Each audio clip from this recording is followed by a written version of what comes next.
because what we're doing right here is I'm doing just sequential mapping on frames. So basically the input frames, these are just the images, but there's also associated depth with each input frame. And then basically what's happening is we're taking features in the current frame and matching them with visual features in the previous frame. So this looks like it's only happening in 2D, but what's actually happening is we're associating the two-dimensional image features with their locations in 3D space. So then we can do a rigid alignment to align the frames. And so the result of that here, you can see, is based on just what's in the image. This little green dot is the camera pose, and so it's figuring out that I'm walking down the hallway here, and it's assembling one big 3D map. So I sort of started over the input is just the real raw data that you get out of the camera, which is exactly the same as in Kinect. So we're walking through the building here, and just based on that data, we estimate exactly how the camera must have moved. Okay. And then we get this 3D reconstruction out of it. 3D map here, yeah. There's a couch there. It's actually very detailed. Yeah. And this is from one pass? Yeah, these are basically every time you see new points get added to this map, those are just a random small subset of the points from that new frame that was being added in. Okay. So it's basically, so turn it around, instead of having the Kinect stationary and having people move in front of it, we're moving the Kinect around a static environment and then using that to build one big map of a static environment. Gotcha. The one thing to notice that we're not using the actually hacked Kinect system. We're using, in a sense, the PrimeSense system here, right? Which is just the same, but Technologically equivalent, yeah. but there's maybe some subtle driver detail. So this is sort of a summary of sort of exactly the system you're seeing here. One of the neat things you can see here is a sort of an older video, but one of the things you can see here is the depth information that goes with the image information. So basically darker colors are far away and bright colors are closer to you. So you can see you actually have very dense depth information from this camera, which is one of the cool things. Compared to passive stereo, which is just sort of looks from like our eyes, that doesn't get good depth at regions that don't have strong texture associated with them. So something like, I don't know, this here, where there's not really anything, that white wall, it wouldn't be able to get any depth there, as opposed to the prime sensor system, Gotcha. which is able to project, since it's projecting a pattern, it can get depth pretty much anywhere that's within the right range. Oh, right, so I sort of skipped over a key point there. Maybe I'll just jump back in the video here. The idea here, so this shows you an example of the loop closure problem. So we just sort of walked this way. Sorry, I'll get this going here. We've walked this way, over here, down here, and back up. And then you'll see that this isn't lined up right there. It's inconsistent. It hasn't detected the loop closure yet in the old system. It would now, but right there, these two walls will snap together, and so it makes the map look consistent. So that's sort of the second step of the mapping process. And then you'll see we come back through, and it keeps adjusting as it gets more and more of these loop closure constraints. And then finally, again, it comes back around. It's not quite consistent, but then it's able to snap it into place. So this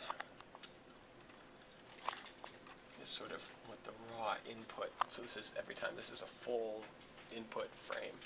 And if I bring up the image that goes with it, you can maybe see the correspondence here. So you can see that goes with this here. You can see the cups over there, like the red cups there, but the difference is that this is, you can see it's 3D, the floors going out ahead of you.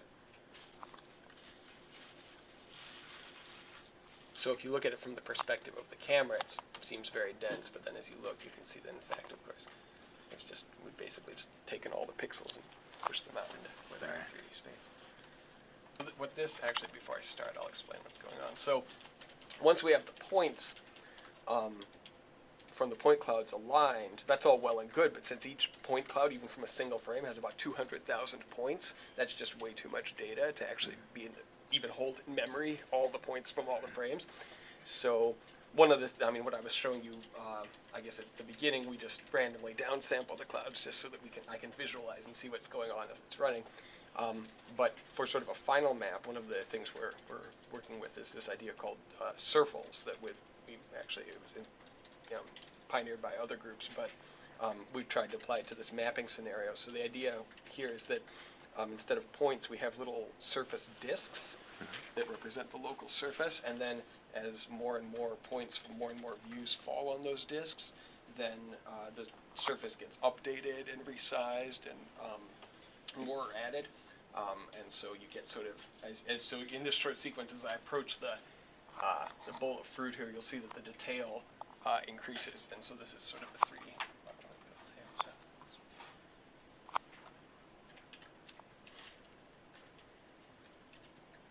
So you can see as we get closer and closer, the disks get smaller and smaller because each point now represents a smaller area of physical space, so you can get more and more detail.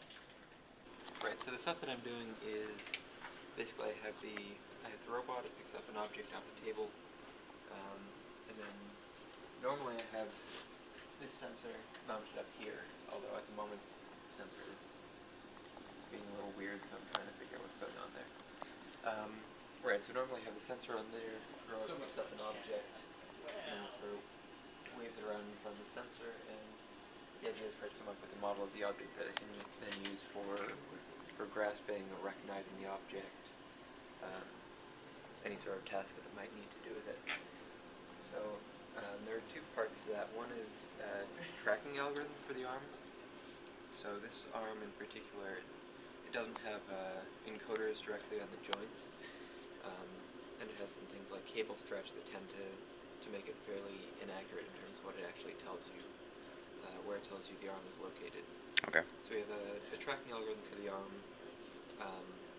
which is sort of ICP based. It does like geometric matching of a model of the arm into the point cloud of the arm.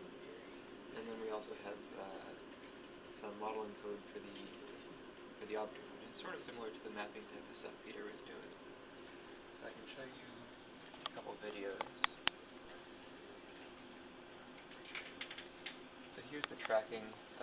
It's just to show that basically we've added some additional noise into the joint values that the encoders give us, and that's shown in this kind of gray-blue cloud, so that's kind of jumping around everywhere.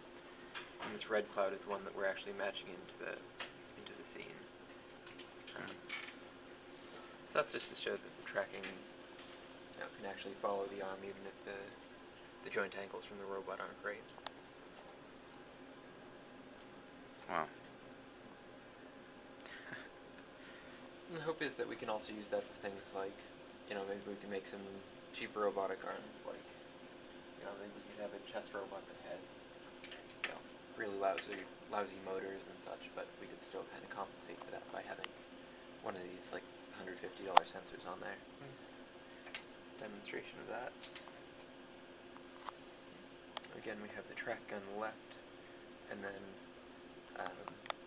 here this is just a pretty simple sequence. We're rotating the object around, and as we do, we get more of these little surface patch things that I'm guessing Peter probably mentioned those earlier. So we come back around. We also have a loop closure procedure to tell when we've reached an area we've seen, so we get kind of a consistent model there. Yeah, so the modeling part works pretty well, but there's, the first thing you'll probably notice is there's like these finger holes here. It also didn't at any point turn the object so that it would try to see the bottom. This was just kind of like we told it spin the object around then pointing towards the camera. Nothing fancy. You could imagine that if we had some more complicated object like these headphones, for instance, where there's kind of like cavities and things, then you really have to start worrying about, how do I move the object so that I get good coverage. So another thing we've been working on is next best view selection. Let's see, so there. Okay, so we have some heuristic grasping to pick up an object. And there's this sort of typical predetermined just rotate the object around part. But after that there might be parts of the object that we haven't seen. So what we do is we have a volumetric model of the object. we do some reasoning about which parts we've seen, which parts are empty, which parts we don't know anything about. So what you're seeing here is kind of the red shows the low confidence regions. These are essentially where we haven't had a direct observation. We've just had, we've carved out space around it, but we don't know that there's actually a surface there. So those are kind of things we'd like to look there and confirm that there's a surface and kind of smooth things out, carve away the erroneous bits.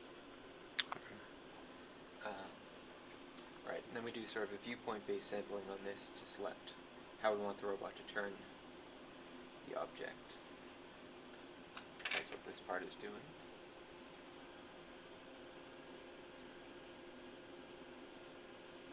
Now it's carved away from that red area.